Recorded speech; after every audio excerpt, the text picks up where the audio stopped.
trabajar el tema entonces que hemos estado viendo estas últimas semanas, que es de metabolismo celular. ¿Sí se puede ver la presentación?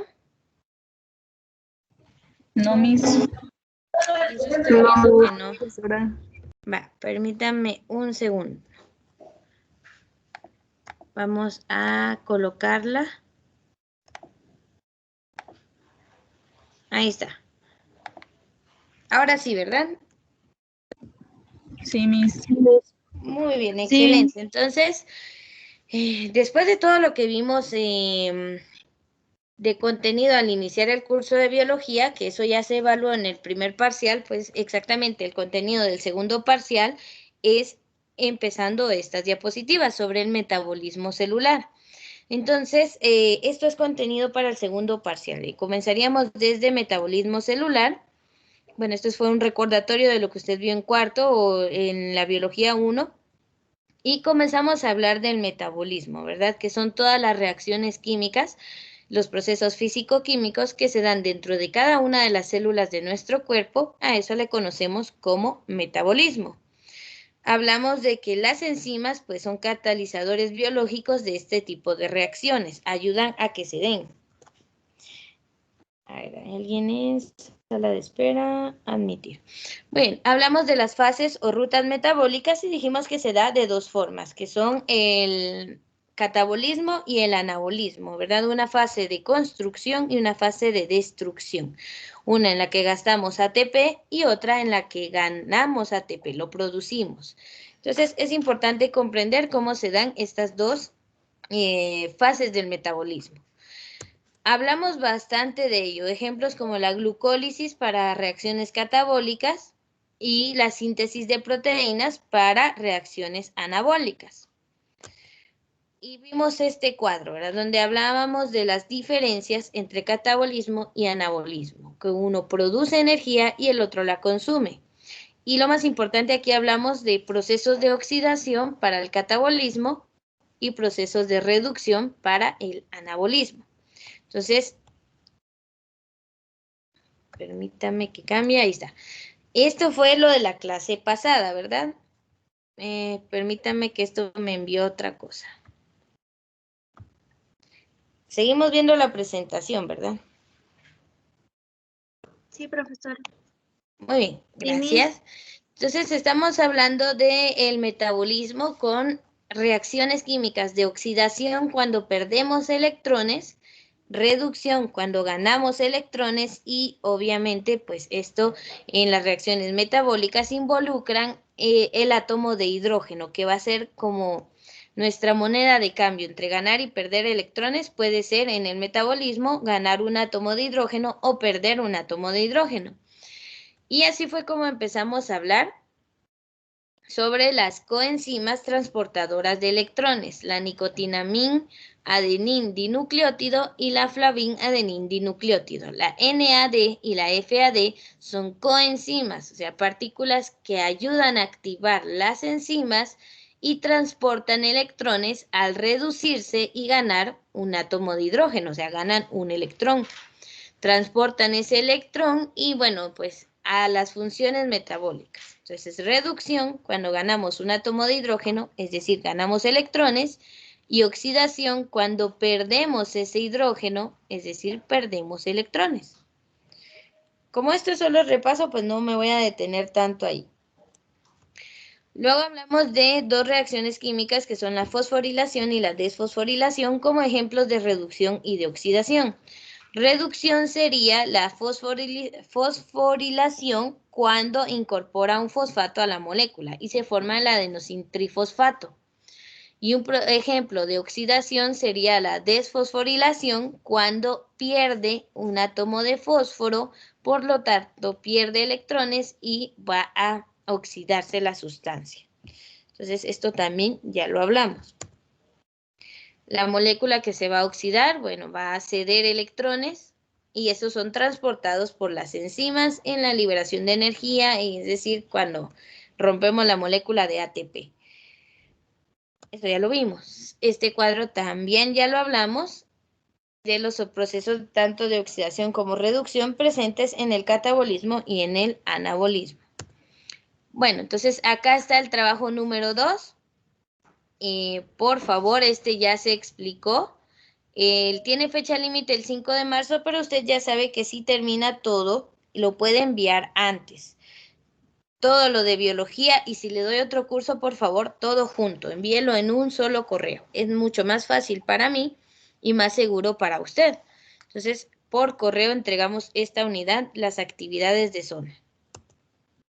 Hablamos también de los tipos de metabolismos, en los cuales pues estamos hablando de los que son autótrofos y los que son heterótrofos. Para verlo aquí pues vimos varias diapositivas del metabolismo autótrofo, la fotosíntesis, por ejemplo, y el heterótrofo pues nuestro metabolismo. Entonces esto ya lo vimos. Metabolismo autótrofo en la célula vegetal porque tiene cloroplastos, y el heterótrofo pues en la célula animal como la nuestra, porque nosotros carecemos de esos organelos que pues nos hacen incapaces de realizar fotosíntesis. Bueno, todo esto ya lo platicamos. ¿Qué vimos en la clase pasada? Pues las herramientas del metabolismo. Hablamos de las enzimas, que son muy específicas para un sustrato, son catalizadores biológicos que aceleran la velocidad de las reacciones y disminuyen la energía de activación que se necesita para esas reacciones. Hablamos de los tipos de enzimas, las oxirreductasas, que ayudan a las reacciones de óxido-reducción, o sea, donde hay una transferencia de electrones, que un ejemplo son las deshidrogenasas, las que hacen que se pierda o se gane un átomo de hidrógeno. Luego tenemos las transferasas, que mantienen grupos activos obtenidos de la ruptura de algunas moléculas, como las transaminasas y las quinasas, para ya sea metabolismo de lípidos y de proteínas.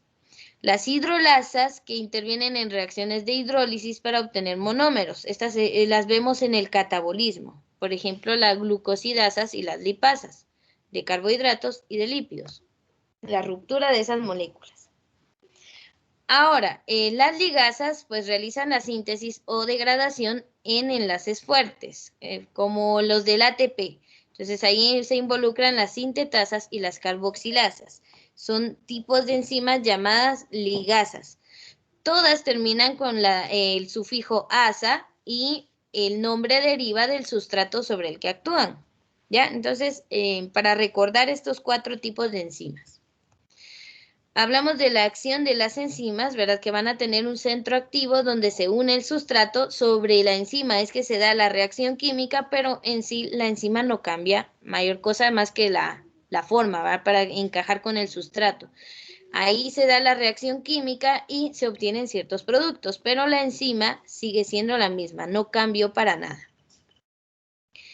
Y ya sabemos que si hay una molécula que ayuda a activar la enzima, si es biológica u orgánica, se va a llamar coenzima, y si es inorgánica, pues un cofactor. También hablamos, lo último que vimos en esa clase, pues fue, permítame, solo voy a admitir a 2 personas, hablamos de la energía de activación. La energía de activación, pues es la energía mínima que se requiere para iniciar una reacción. Gracias a las enzimas, pues se necesita menos energía que si no las tuviéramos. Entonces gastamos menos ATP para poder llevar a cabo una reacción de síntesis, por ejemplo. Si pudieran avisarle a Nehemías Shinico que ya le he dado a aceptar como unas 5 veces y no sé por qué no ingresa a la clase. Entonces, por favor, le pueden comentar que ya se le dio a aceptar varias veces, pero creo que es su dispositivo el que no le permite o su internet. Por favor, si alguien está en su misma carrera, para que le pueda avisar. Bueno, el tema del día de hoy comienza acá, con la molécula del ATP. Vamos a conocer cómo está hecha esta molécula. Entonces, la energía que usamos para mantener la vida proviene de la degradación, es decir, de la destrucción, del rompimiento de enlaces de las moléculas orgánicas. Que el organismo, a ver, si hablamos de destrucción de moléculas orgánicas, ¿qué será? ¿Catabolismo o anabolismo?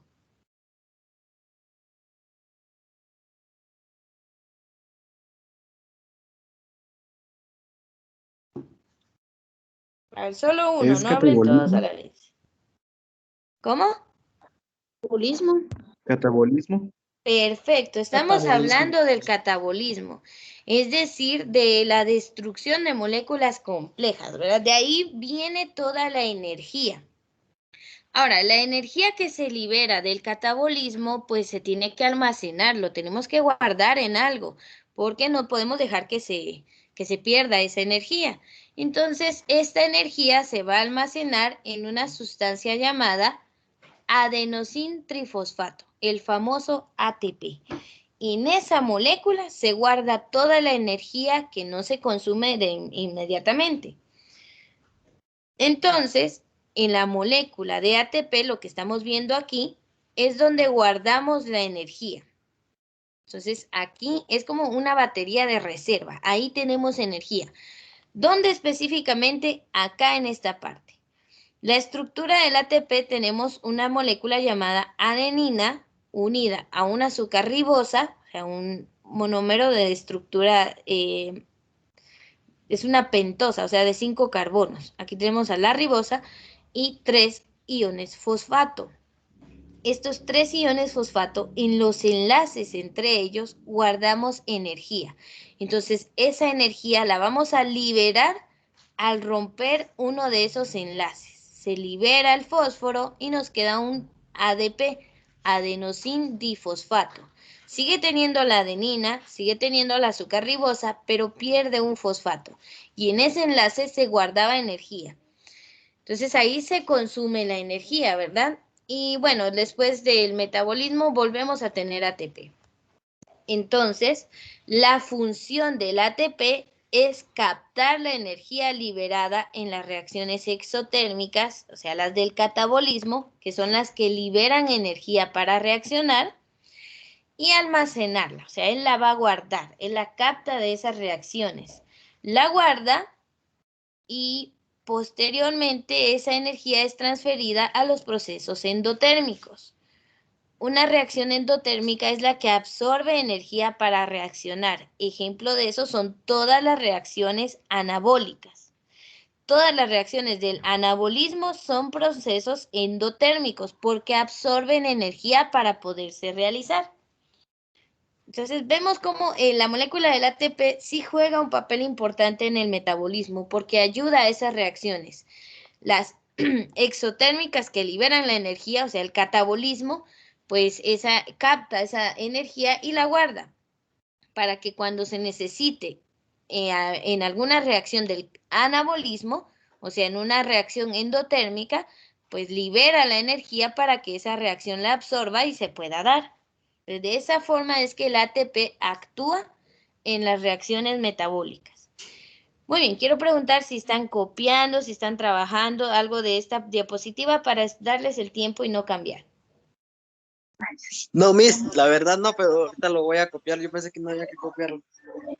Bien, recuerden que como no puedo subir material ahorita a la plataforma, no estoy compartiendo las presentaciones, entonces su único medio para repasar son sus anotaciones y por supuesto pues el video que queda de cada clase, pero mejor si toman nota, ¿verdad? Así tienen de dónde estudiar. Ya el próximo día, martes, tenemos el parcial número 2 para que lo tomen en cuenta, entonces sí necesitan anotar para tener de dónde estudiar.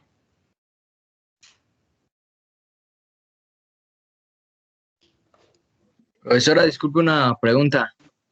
Sí, dime. ¿Cómo se llama? La infografía, ¿esto era en hojas o en el cuaderno? Es que yo lo hice en el cuaderno.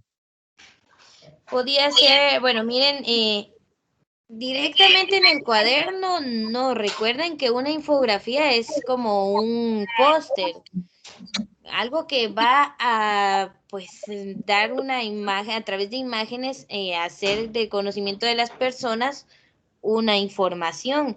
Entonces, en el cuaderno, pues, no creo que quede muy bien, depende de cómo la hayas hecho. De preferencia, por favor, en hojas, es como un póster informativo, ¿verdad? Tiene que ser llamativo visualmente. Y si no, les di opciones. Podían hacerlo a computadora en Word o podían utilizar aplicaciones como Canva, que es una página donde usted puede hacer pósters llamativos y insertar imágenes, texto, hacer muchas cosas. Entonces, por favor, ese trabajo es importante. Es una infografía y tiene la tercera parte del punteo de zona. Entonces, sí traten de hacer un trabajo bonito. Y bueno, esa fecha de entrega ya pasó hace como semana y media, entonces sí, cuidado, ¿verdad? Porque es una infografía, no es ilustrar un tema en el cuaderno, es una infografía. Ah, sí, es que hay algunas clases donde yo no estuve. Ah, ya, ya. Entonces no sería en el cuaderno, puede ser en hojas como estilo póster, ¿verdad? Algo que para informar sobre lo que es biología, las ramas de la biología y en sí el objeto de estudio de la biología, que es la vida, ¿verdad? En todos sus niveles, desde la célula hasta lo que es la vida. Si no has estado en las clases, pues puedes regresar a ver los videos que están de cada una en YouTube. Por cualquier cosa voy a escribir en el chat el canal para los que se inscribieron un poquito tarde y están hasta ahora, pues ahí les voy a escribir en el chat de esta aplicación de Teams cuál es el canal de YouTube para que puedan ver sus clases. Pasamos a lo siguiente.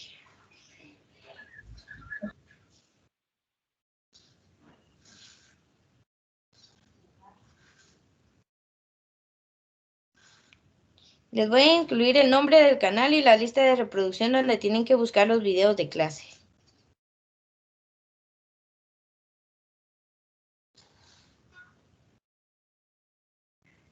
Bueno, ya está en el chat, ahí lo pueden revisar. Si alguien no ha estado en las clases, ahí puede ver los videos de cada una desde la primera semana están, ¿verdad? Entonces sí les sirve para tanto el parcial como la evaluación de unidad. Entonces, por favor, aquí no es de quedarnos atrás, sino de ir caminando y ponernos al día, por favor.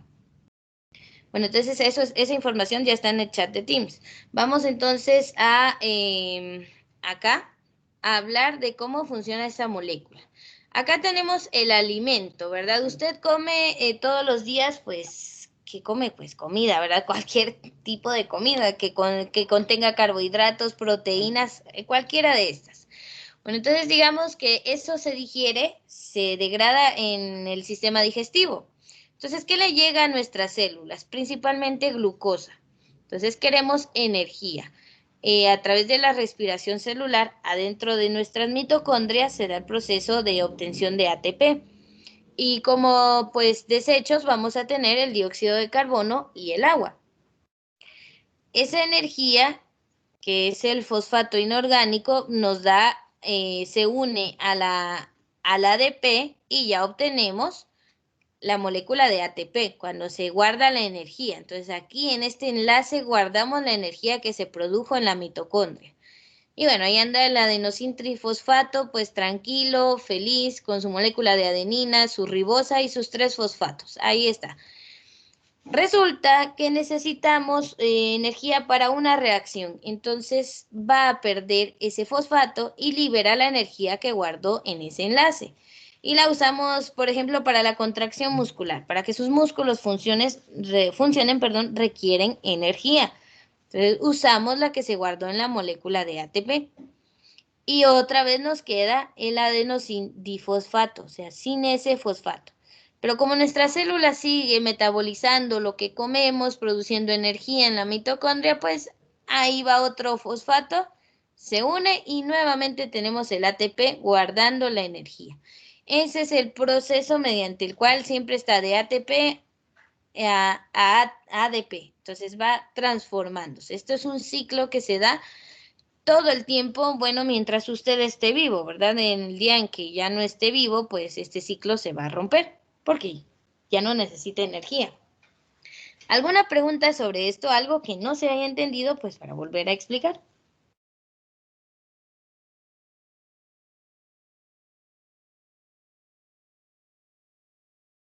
No, Miss, todo está claro. Muy bien. Entonces ya no solo vamos a decir ATP, sino que nos vamos a imaginar ya esta molécula.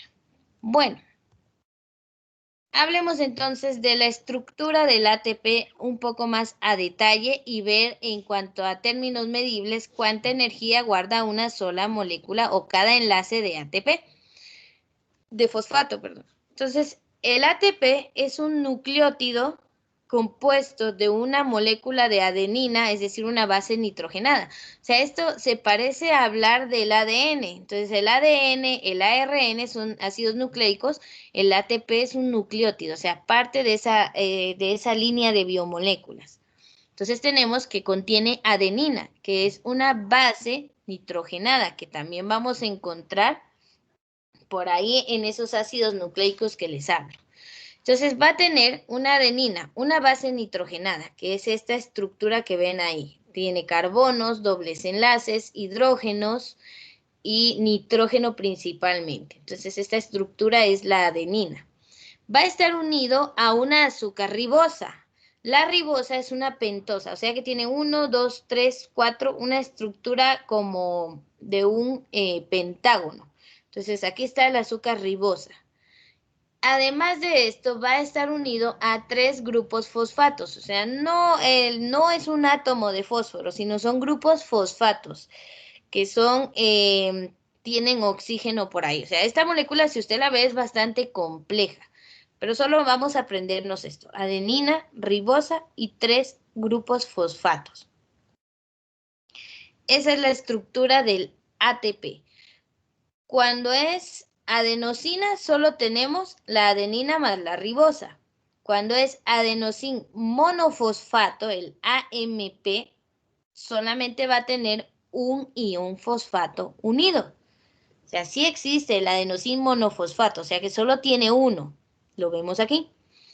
Cuando tiene 2 fosfatos, o sea, adenina, ribosa y 2 fosfatos, se va a llamar adenosin difosfato, el ADP.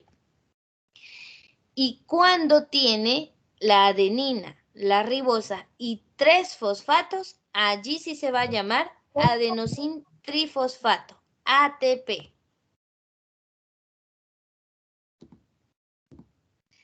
Eso es estructuralmente. Vamos a ver si hay alguien queriendo ingresar. No, ahí estamos bien. Muy bien, entonces tenemos la estructura tanto de la adenosina, solo adenina y ribosa, adenosin monofosfato, cuando solo tiene un fosfato unido a esta estructura, adenosin difosfato, tiene esta estructura más 2 fosfatos, y adenosin trifosfato, pues toda esta estructura completa con sus 3 fosfatos. En cada uno de estos enlaces químicos entre fosfatos se van a guardar 7,3 kilocalorías por mol de esa sustancia. Entonces tenemos 7,3 kilocalorías.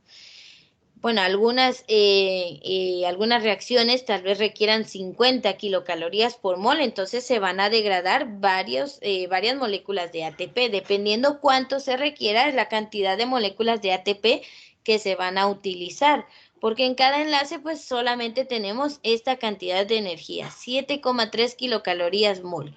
Este dato es importante, escríbalo por favor. Entonces, la ruptura de estos enlaces libera esa cantidad de energía para las actividades metabólicas celulares. O sea, para todo lo que se vaya a usar energía, pues tenemos que romper la molécula de ATP. De esta forma, estos enlaces se van a romper y liberamos esta energía, 7,3 kilocalorías mol por cada enlace. O sea que cuando pasa de ATP a ADP, como pierde este enlace, liberó 7,3 kilocalorías mol. Si pierde 2 y se queda como adenosin monofosfato, estaría liberando 14,6 kilocalorías mol, porque perdió 2 de estos enlaces, o sea, liberó el doble de esto, sería 14,6.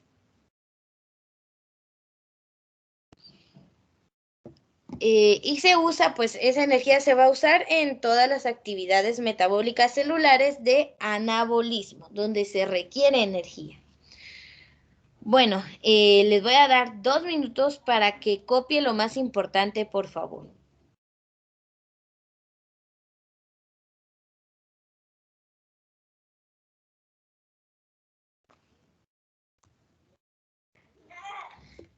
Y si tiene alguna duda, también la puede aprovechar estos minutitos pues para hacer su consulta.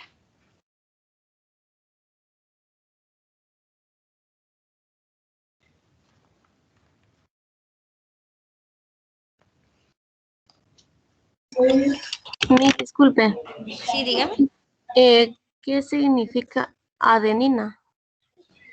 La adenina es esta base nitrogenada, o sea, estos son nombres específicos según qué base sea. Puede ser adenina, guanina, citosina o timina, o sea, las 4 bases nitrogenadas que encontramos en el ADN, por ejemplo. O sea, adenina es el nombre de esta estructura específica, ¿sí?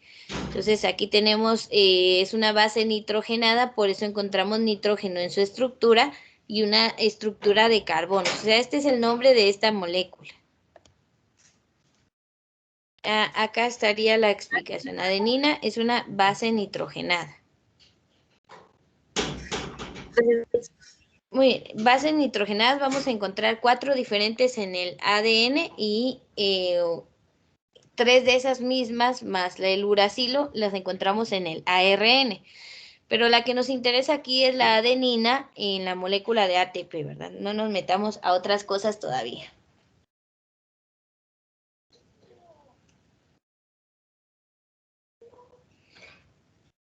Muy bien, me avisan si ya terminaron de tomar la información importante. Ya, Miss. Ya, profesora. Muy bien, hoy vamos a terminar rápido el contenido. Realmente no hay mucha más información, solamente nos queda la actividad de reforzamiento número 3. Entonces, como acá terminamos contenido para el parcial número 2, déjenme terminar la grabación de la clase, porque aquí terminamos.